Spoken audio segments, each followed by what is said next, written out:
Yeah,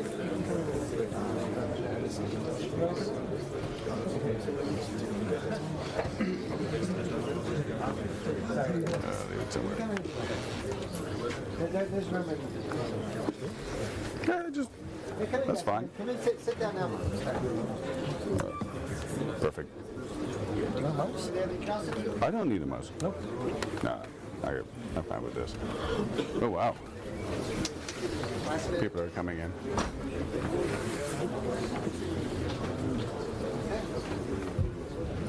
And we'll just wait till they sit down, and then I'll give you a big clap. Cool. Thank you. Okay, good. Okay, thank you so much. Yeah. Thank you. Hi, everybody. My name is Jens Mönig. I'm a researcher with SAP. And this is my friend and colleague, Bernat Romagosa, a researcher with Arduino. And we'll be presenting a graphical programming language that we're working on together with our friend Brian Harvey, who's a professor at UC Berkeley. And the language is called Snap, which is kind of a generic name. And it's got the name Build Your Own Blocks. So what is Snap about? Snap is, anybody know Scratch? The language Scratch? Who knows Scratch? Awesome. You all just know Scratch. Anybody know Snap? Okay, great. So I'm going to show you something new. Okay, Snap has been created for a new course at UC Berkeley that's in place now for 6 years. They replaced the old CS10 course, which is the introductory computer science course for non-CS majors, with the new course that's called The Beauty and Joy of Computing. And just changing the name and switching over to a language that is more accessible has kind of attracted more underrepresented minorities to the course. So for the first time in UC Berkeley history, actually the course has a higher number of females than males in that course. And that's partly because formerly it was named Introduction to Symbolic Programming. And so names matter, and accessibility is something that is not just for disability issues, but also for regular people.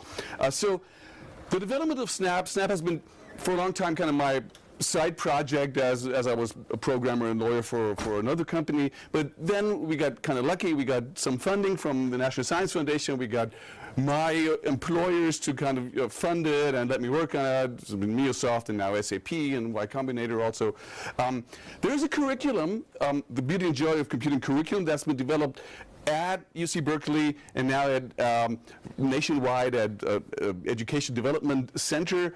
And it's also an APCS Principles course. That's a kind of new kind of course in the United States that's sort of like a centralized, standardized course for the big ideas in computer science, and BJC, the acronym for Beauty and Joy of Computing, is part of that, is one of these courses. And since October now, since the last semester, we're kind of dissipating it nationwide. There's a MOOC on edX.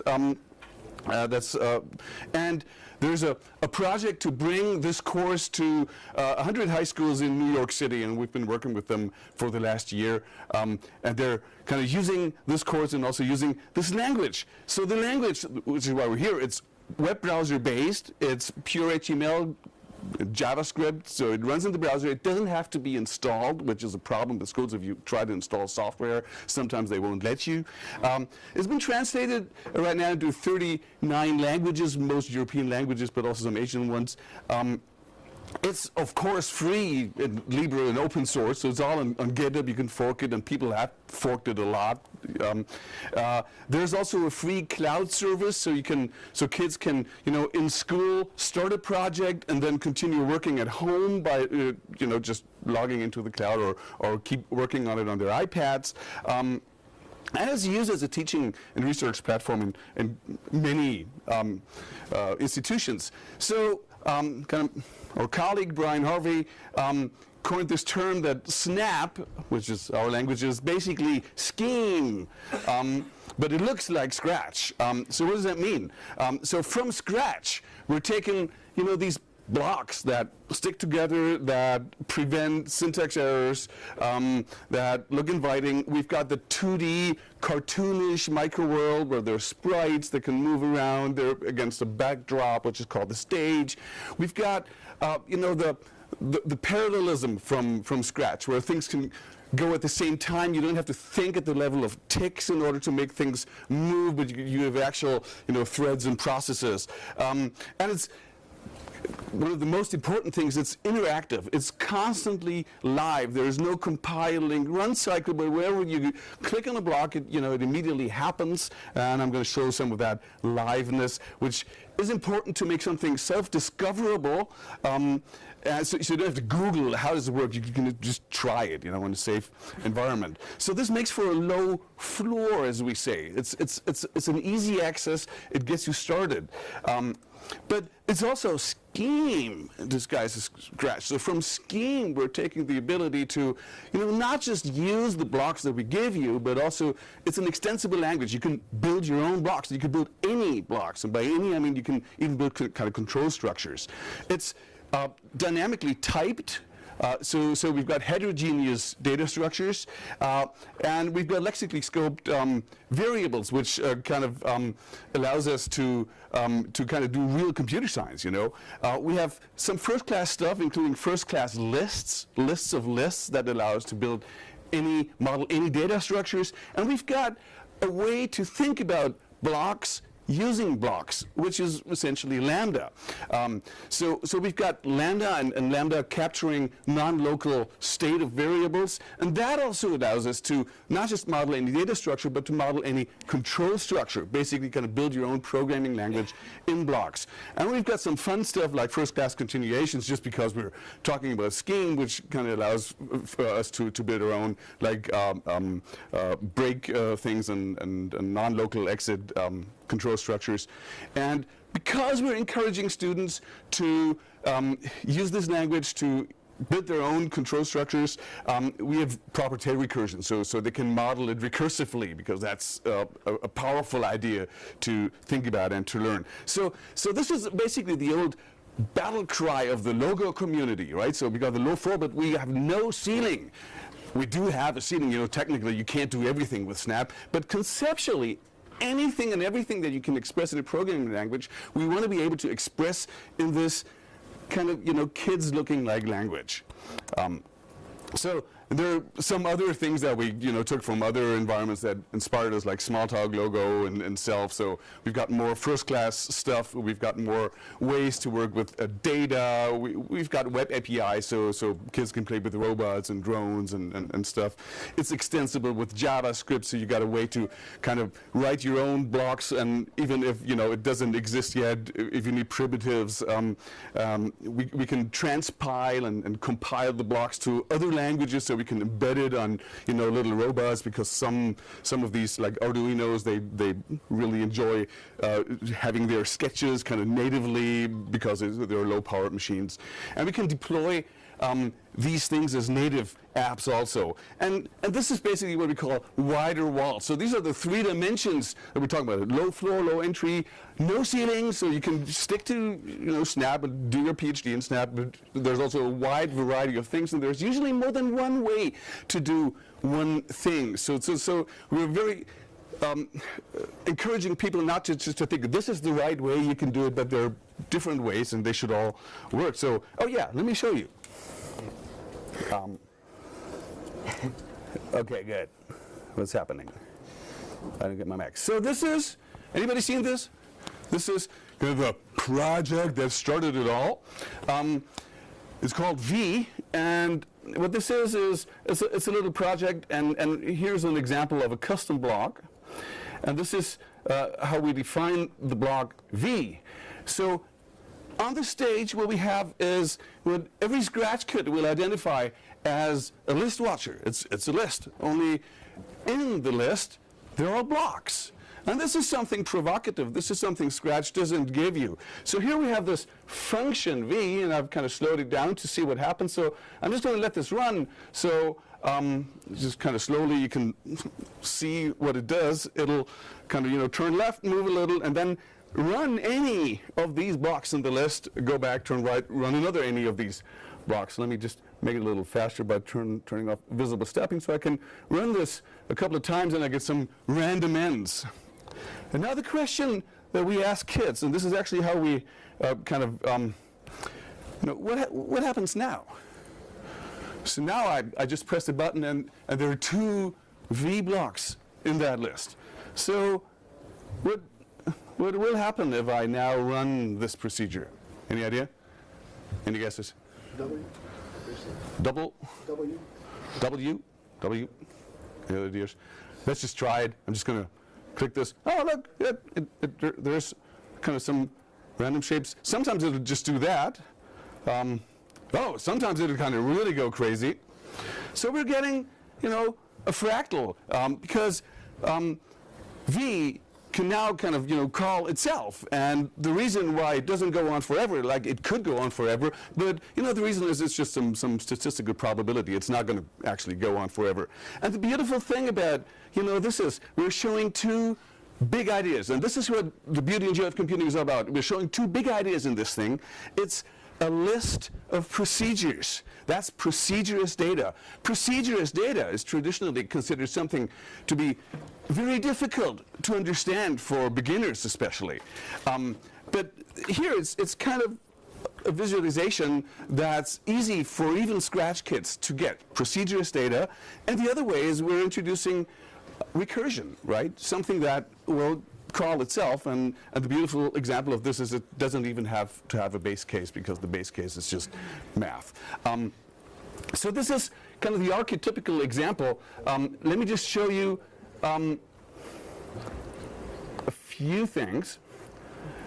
So what we have in Snap is, for example, 3 plus 4, and if I click on this, I'm immediately getting an example, so I can try this.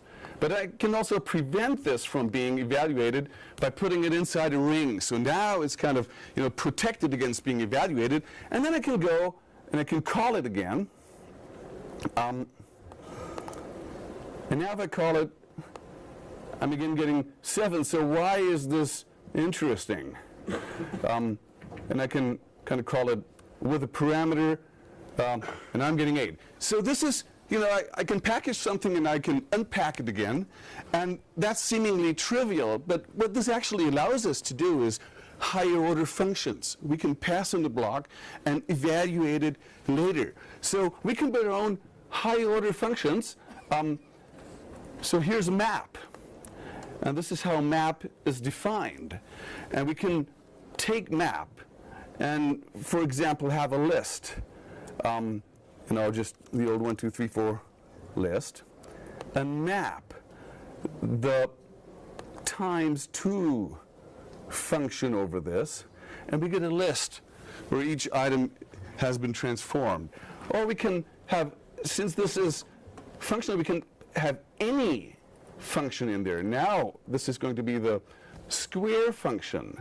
We can put in a function that makes a list, and we get a list of lists whose first item is the square of the input number, or we can kind of go even crazier and make a list of lists of lists, which kind of turns out to be a table. So with these kind of simple, seemingly simple features, we can do pretty powerful things in computing. And so this is really what the beauty and joy of computing kind of is all about. So let me show you just one more example of this very quickly. So this is supposed to be the building in which we are. The weather isn't so great, so I took this off the web. My own one didn't have enough colors. So here's an example of first-class stuff. So we've got kind of this first-class costume, and I can look at the pixels in that costume. And so I'm getting a table, it's kind of almost 56,000 rows of, 4 columns, and obviously these are the RGBA columns. And so it's just a list. It's just a list of lists. So if it's just a list of lists, I can take my map thing and do something with it. So I'm just going to, put the first item of the list in the second slot, put the second in the third slot, put the third in the first slot and leave the last one, which is the A, where it is. So this is a function. I'm going to put this function into map and see what happens. And it's going to take a little while. Oh, but here it is. And I can compare these two tables. And if I look at the first number, see this is 84, 120, 204. Now it's kind of rearranged, right? It's just data. So what happens if I kind of redisplay this data? What's going to happen to the blue sky? Oh, look, I can make my own graphic effects. It's just higher order functions. This is just map. This is, to us, what the beauty and joy of computing is all about. I'm going to leave it here to hand over to my colleague, Bernat Ramagosa, who's going to show you kind of some more concrete things to do with Arduinos and with 3D plotting.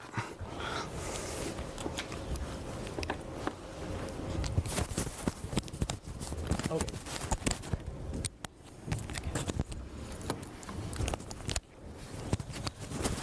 So basically, it's dangerous to do a live demo.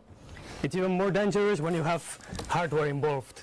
And I swear to God this was working last week. I presented it last week. So I'll try it again. It didn't work 10 minutes ago. It might not work now. Let's try it.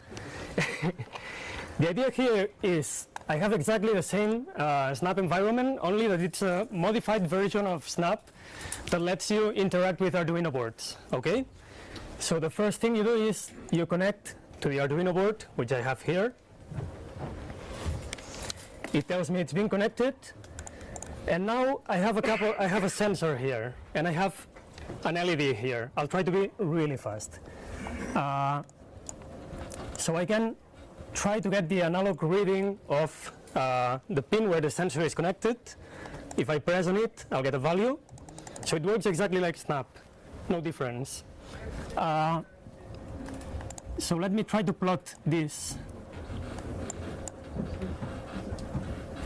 To plot something, we need to have a sprite moving one step all the time, right? And basically, when the X position goes over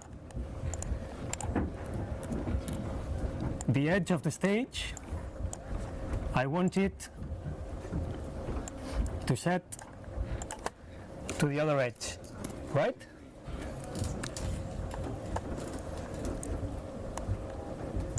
Okay.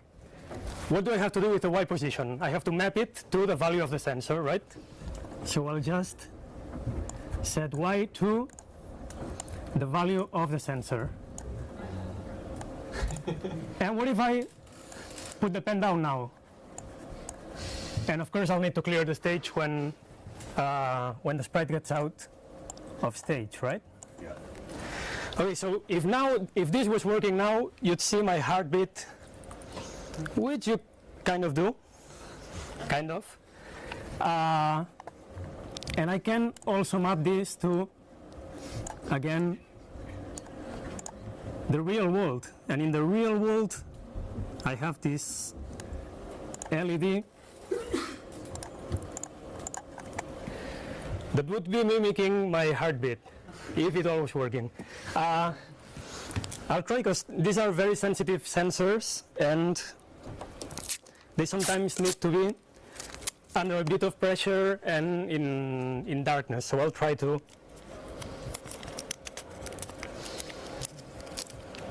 apply some pressure. Yeah. Kind of. Do you believe me? I swear it's my heartbeat. So what we can do is I'll show you a 1-minute video. Oh, what's going on?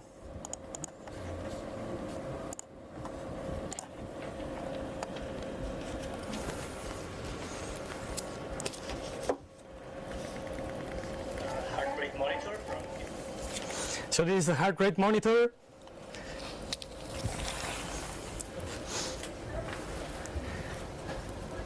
This is the LED. By the way, this heart has been coded in a language that's another modification of Snap called Beetle blocks. So the whole thing is made with blocks. Here I'm trying to get my heart bumping. I'm not very much in shape, so it just took around 10 seconds. And you can see that the graph did actually work. I didn't fake it, I swear. I think I kind of broke the sensor by pulling the cables, I don't know. And so to finish the presentation, I want to show you what this heart looks like in Beetle blocks. This is Beetle blocks, and basically it's the same thing as Snap, but now you have a 3D world here, and you have a beetle that receives your instructions, okay? So I can, for instance, have it repeat something 24 times and create a sphere behind it, okay? Cool thing about this is once I have my shape, I can download it as an STL and print it in a 3D printer, or as an OBJ and use it in my game, okay? And since this is Snap, you can have your own procedures, you can have your own more complicated blocks. Like for example, this block that I built that generates a heart shape. I of course copied this from Wikipedia. I looked for a function that draws a shape. I don't know the first thing about mathematics. And let me show you how it works.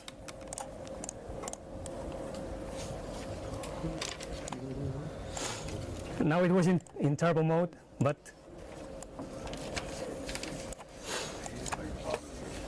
and so basically the idea here is that blocks programming is serious programming, and you can do pretty much everything. And I don't know if we have time for questions. I think. Yeah? Okay. So I think I'm done.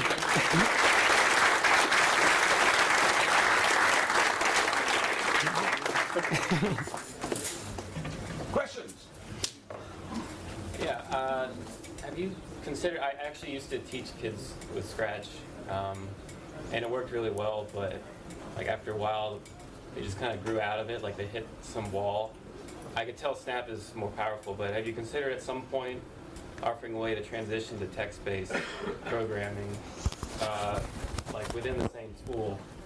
Yeah, I mean, you even mentioned it was kind of like Scheme. You could kind of transition to something like that.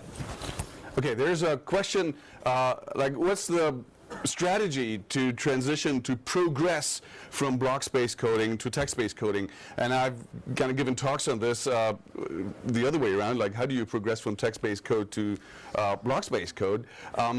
So you got to watch out for the motivation behind this. So once you realize that, working with blocks in a live environment, you're actually working at the AST level of a programming language. You're actually modifying a script as it is running. This is something no text-based language will let you do. It will. There are live coding languages, but they will only, refresh after the next loop, or they'll reset it and restart. And in music they'll do it, at the next beat or at the next bar. So conceptually, I think we all know that text-based programming works. I mean, that's everybody. I mean, this is coded in text-based JavaScript, underneath. But conceptually, there is no necessity. Conceptually, there are interesting things if you take blocks to the extreme, as we are. And there are really two things about text-based programming that, well, three. First is because my dad is using it, right? So I keep telling kids, but your dad's boss, she's using Snap. Well, maybe at some point, hopefully. And the other way is there are issues, of course. We're looking up blocks in the pallet, so this works great for 120 blocks. What if you've got 1,024 blocks, and how are you even going to find them?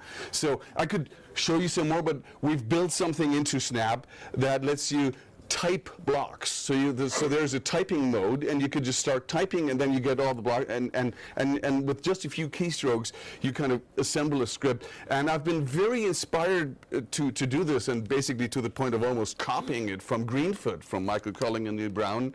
Their new frame-based editing, as they're calling it. The Stride editor has been a great source of inspiration to type more complex things. So you don't have to use the mouse to drag and drop. You know, start with the control palette, then go an F, then go to the operator's palette, drag out, you know, and keep switching. So if you already know there's something like that, you can type it faster. That's kind of one of the main things for power use.